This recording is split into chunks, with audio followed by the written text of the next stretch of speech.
Good morning everyone. এটা হচ্ছে Sunday and আমি কালকের কিছুটা ভিডিও করেছিলাম, কালকেরটা প্লাস আজকেরটা মিলিয়ে ভাবছি একটা ব্লগ বানিয়ে দেবো। তো দেখো আমার স্নান টান কমপ্লিট হয়ে গেছে, আর এই যে এই জায়গাটা এখন এত ভালো হয়েছে না, আর এত ভালো রোদ আসে কি বলবো তোমাদেরকে। এই স্নান টান করে দাঁড়িয়ে থাকলে ভীষণ মজা লাগে। তো আমার একটু সকাল সকালে আজকে স্নান হয়ে গেছে, কেন কি আমি এই সকালের স্নানের ব্যাপারটা না মেনটেন করতে চাই। ঠান্ডার দিনে না লেট করে স্নান করলে একটুখানি ওই ঠান্ডা লাগে আর কি। যাই হোক, এই হচ্ছে আপাতত এখন আমাদের ঘরের আর কি কন্ডিশন। এই কোণা থেকে দেখতে বেশ ভালো লাগছে বিষয়টা, তো সেই কারণে আমি এই কোণায় এসে ইন্ট্রোটা শ্যুট করলাম। তো চলো দেখি আজকে সারাদিনে কী করি না করি টুকটাকভাবে তোমাদের সাথে শেয়ার করার চেষ্টা করব।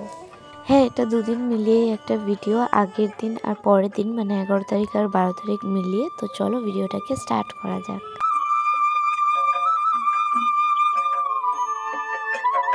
তো দেখো, এটা হচ্ছে শনিবারের ভিডিও, আর এই যে আমাদের প্রত্যেকটা রুমের স্ট্রাকচারে দেখছো বালি দিয়ে ভর্তি করা। তো এই প্রত্যেকটা রুমই এক এক করে এখন ঢালাই হবে, মানে রাফ ঢালাই যেটাকে বলে ওটা হবে। তো সেই কারণে দেখো ওইদিকে মিস্ত্রিরা এসে কাজকর্ম শুরু করে দিয়েছে। ওরা এই বালির উপরে প্রথমে প্লাস্টিক পাতবে, তার উপরে আর কি ঢালাইটা করবে। আর এখানে না খুব সুন্দর রোদ পড়ে, বেশ ভালো লাগে এই শীতের দিনে মিষ্টি রোদটা। তো কাকুও এসে এখানে বসেছিল, চেয়ার যেহেতু ছিলই তো এখানে। তা আমিও স্নান টান করে এখানে দাঁড়িয়েছিলাম, যেহেতু আমি বাড়িতেই ছিলাম। তো দেখো এখানে রুম বারান্দা প্রত্যেকটাতেই ঢালাই হবে। আর এই যে আমাদের কলের পাড়ের এই সামনেটা, কলের পাড়টা প্লাস আমাদের বাথরুমের সামনেটা, এখানেও এরকম বালিই ছিল। তো এখানটাও ঢালাই কমপ্লিট হয়ে গেছে। এই দেখো ওরা কি সুন্দর করে আর কি প্লাস্টিক পাচ্ছে।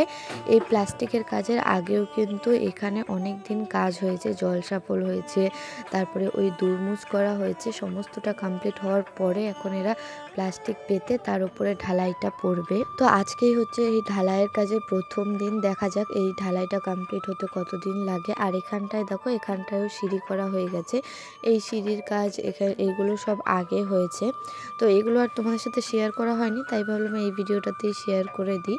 তো দেখো ওরা টান টান করে একদম ফ্রেশ প্লাস্টিকগুলো এখানে পাচ্ছে, আর এই পুরোটাই ঢালাই হবে। হ্যাঁ, ঢালাই একদিনে হয়তো কমপ্লিট হবে না, দেখা যাক কতদিনে কমপ্লিট হয়। আর আমাদের ঘরের কাজেরও না প্রচুর কিছু চেঞ্জেসের প্ল্যানিং হয়েছে আর কি, তো যেগুলো তোমাদের সাথে শেয়ার করা হয়নি। তো দেখো, যেহেতু অতগুলো রুম একবারে ঢালাই হবে, এখানে অনেকগুলো আর কি বালি সিমেন্ট পাথর গোলানো হয়েছে।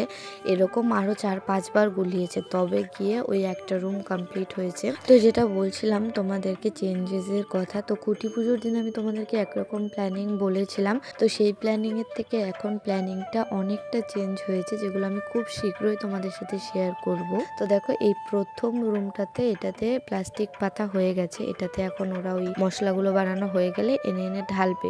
তো এখানে যে ওই দাদুটা কাজ করছিল, ওনাকে আমি জিজ্ঞেস করছিলাম আর কি এখানে প্লাস্টিক কেন দেওয়া হলো, মাটির ওপরেও দেওয়া যেতে পারতো। তো উনি বললো যে মাটির ওপরে নাকি বসে না, বালির ওপরে। তো তারপরে আমি আর কিছুই ভিডিও করিনি, ওরা সারাদিন অনেক কাজ করেছে সেই কারণেই আর কি ডিস্টার্ব করিনি। তো দেখো এখানে আর কি 2টো রুম প্লাস 2টো রুমের বারান্দা ঢালাই একদম কমপ্লিট হয়ে গেছে। আর অল্প একটু বালি সিমেন্টের গোলা বেঁচেছিল, সেটা আরেকটা রুমের বারান্দাতে দিয়েছে। আর এই রাত্রেবেলা এখন চলছে বাবার কাজ। আমাদের না এই বাইরে একদম ছোট রুমটাতে একটুখানি মাটি শর্ট পড়েছিল, মানে তোমরা তো দেখেইছো ডাম্পার করে মাটি এসছে। তো ওই ডাম্পার করে মাটি দিয়েও আমাদের 1 ট্রলি মাটি শর্ট হয়েছিল, যেটা কিনা আজকে দিনের বেলাতে ওই বাইরের দিকটাতে পড়েছে। তো বাইরের দিক থেকে আমাদের ভিটিটা তো অনেকটা উঁচু হয়েছে, ওখান থেকে এই পাশে দিতে হবে। তো বাবা দোকান থেকে আসার পরে ওই কাজটাই করছিল। এটা অনেকটাই রাত্রি, বাবা রাতে কিছুটা করেছে, সকালে কিছুটা করেছে। তো ওই 1 ট্রলি পুরো মাটিটাই কিন্তু বাবা ওই পিছন থেকে এই সামনে দিয়েছে।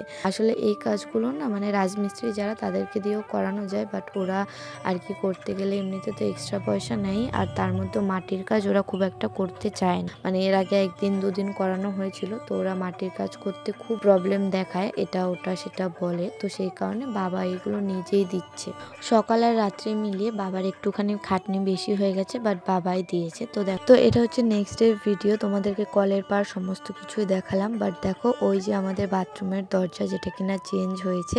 এইরকম দরজার আমার খুব একটা শখ ছিল, যেটা কিনা বাথরুমের দরজাটা ভাঙা পড়ার পরেই আমি বলেছিলাম যে এরকম প্লাস্টিকের দরজা একটা লাগাবো, তো একটাই লাগানো হয়েছে। আর রাতের ভিডিওটাতে তো দেখলেই যে 2টো রুম আগের দিনই ঢালাই কমপ্লিট হয়েছে, আজকে বাকি একটা রুম বারান্দা। আর বাবা যেটাতে মাটি ভরলো ওই রুমটাতেও আজকেই রাফ ঢালাইটা হয়ে যাবে। আর আগের দিন যে দুটো রুম ঢালাই হয়েছে সেটার উপরে আমি দাঁড়িয়ে আছি। তো দেখো এই রুমটাও কিন্তু অলমোস্ট ঢালাই কমপ্লিট হয়ে গেছে, কারণ আজকে সকালে অনেকক্ষণ থেকে কাজ চলছে। তো আমি স্নান টান করতে একটু ব্যস্ত ছিলাম, তাই আর কিছু শেয়ার করা হয়নি। ভাবলাম এখন একটুখানি ঘুরে দেখাই। আর ওই যে পাশে ছোট রুমটা দেখো একটু একটু দেখা যাচ্ছে, যেটাতে কিনা বাবা রাত্রেবেলায় মাটি ভরলো। তো এটাও ভরা হয়ে গেছে, ওটাও আজকেই ঢালাই দেবে এই রুমগুলোর সাথে। দেখো এই কোণা থেকে পুরো বিষয়টা কিরকম লাগছে দেখতে। এইগুলো ইগনোর করো, এইগুলো ছেঁড়া ফাটা নেতা ফেতা সমস্ত এখানে। আর এগুলো হচ্ছে ওই মিস্ত্রি কাকুরি আর কি জ্যাকেট। তো আজকে ওই পাশটা হচ্ছে, কালকে এই দুটো পাশ হয়ে গেছে আর রাফ ঢালাই করা আর কি। তো হ্যাঁ, এখন ওই পাশটা হচ্ছে। বাকি আমাদের প্ল্যানিংয়ে প্রচুর কিছু চেঞ্জেস হয়েছে, যেগুলো আমি খুব তাড়াতাড়ি শেয়ার করব। বাট হ্যাঁ, একটুখানি টাইম নেব, তারপরে শেয়ার করব। তো হ্যাঁ, পুরো বিষয়টা বেশ সুন্দর লাগছে দেখতে। তো দেখো ওখান থেকে এখন ঘরে চলে এলাম, এখন খাওয়া দাওয়া করব। তো রবিবারে আমি আর মা যদি সকালবেলাতে খাই, তো আমাদের মেনুতে এই চিকেন ফ্রাই থাকে। এর আগের দিনও ছিল, আজকেও তাই, কেন কি এটা ভীষণ টেস্টি হয় খেতে, আর আমার আর মায়ের ভীষণ ভালো লাগে। এর আগের দিন যেহেতু হয়েছিল আমি একটু খেয়েছিলাম, তো মা আজকেও বানিয়েছে। তো এটা দিয়ে এখন খাওয়া দাওয়া করব সকালে। তো দুদিনকার মিলে ভিডিওটা আমি এখানেই শেষ করছি, কেন কি রবিবার না আমি ওই খাওয়া দাওয়ার পরে আর কিছু শ্যুট করতে পারিনি। আর এই ব্লগটা যাচ্ছেও অনেক দিন পরে, আউটরোটাও আমি অনেক দিন পরেই শ্যুট করছি। মানে এটা আগে শনিবার রবিবারের ভিডিও, আজকে হচ্ছে শনিবার। তো পুরো এক সপ্তাহ পরে এই ভিডিওটা যাচ্ছে। যাই হোক, আমাদের প্ল্যান চেঞ্জিং, তারপরে আরও কাজ অনেকটা এগিয়ে গেছে। নেক্সট ব্লগে আমি তোমাদের কী কী প্ল্যান চেঞ্জ হলো সেইগুলো শেয়ার করব। আর যেহেতু ব্লগটা একটুখানি ছোটো মোটোর মধ্যেই হলো, আমি শ্যুট করিনি তো কী করে বড় হবে। তো ওই রবিবার খাওয়া দাওয়ার পরে সারাদিন আর কি কাজের ওখানে বসেছিলাম, তাই আর কিছু শ্যুট করা হয়নি। তো চলো এই ব্লগটাকে এখানে এন্ড করছি। ভালো লাগলে একটা লাইক করো, কমেন্ট করো, শেয়ার করো, সাবস্ক্রাইব করতে ভুলো না আমার চ্যানেলটা। দেখা হচ্ছে নেক্সট নতুন ব্লগে। টাটা।